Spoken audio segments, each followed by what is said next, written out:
nag-ipon kami ni na Justin, Kyle L, at ako.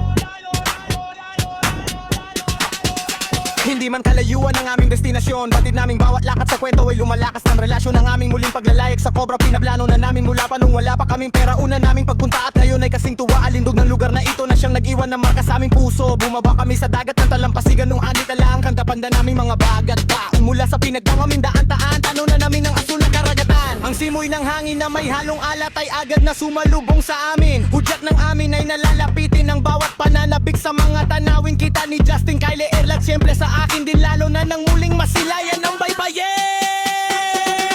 Pagkababa namin sa babayin, agad kami lumakad tungo sa bahay ni Justin. Ramdam namin ang araw at nandang pinasariwang ahingang tanawin na malawak na karagatan na may iba't ibang kulay ng bugaw, kapalasan. Ang nagkatuwaan kami ni na Justin, Kili at L habang nilalanghap ang sariwang hain ng kakaibang mga batuhan na formasyon maganda sa tingin.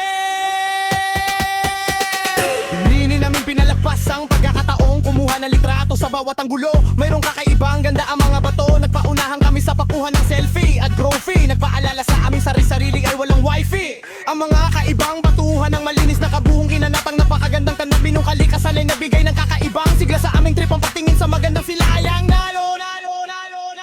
Pagkatapos naming nagpahinga sa dulo, naglakad kami kung saan ang paa namin patungo. Ang lugar na ito ay nakilala sa mga kakaibang batuhan noon. Pinanday ang panahon na taalon, nabakatuwaan kami sa siwang at kweba ng mga bato. Habang nag-iingat sa mga matutulis na dulo, narating namin ang isang malaking batong hugis arko. Nagbigay ng magandang tinaan kung malaman mo. Dito namin nasilayan na mas malalim na ganda ng Cobra. Ang malinaw na tubig na tahanan ng iba't ibang uri ng isda. Hindi rin namin binaliwala ang masasarap na pagkain, isda at lamang dagat na inihanda para sa amin. Nakakatuwa rin makasalamuha ang mga lokal na residente. Ang kanilang makaatak at pagkapik ay nagdudo na ang Pilipino ay tunay na may busilat na puso kahit matindi.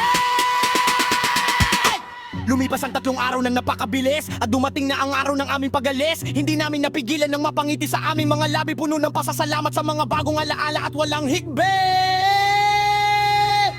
Ito ang ikalawang pagkakataong aming pinatunayan na ang Cobra ay tunay na isang paraiso. At umaasang babalik ang squadron, dala ang aming mga kaseto at mga odo.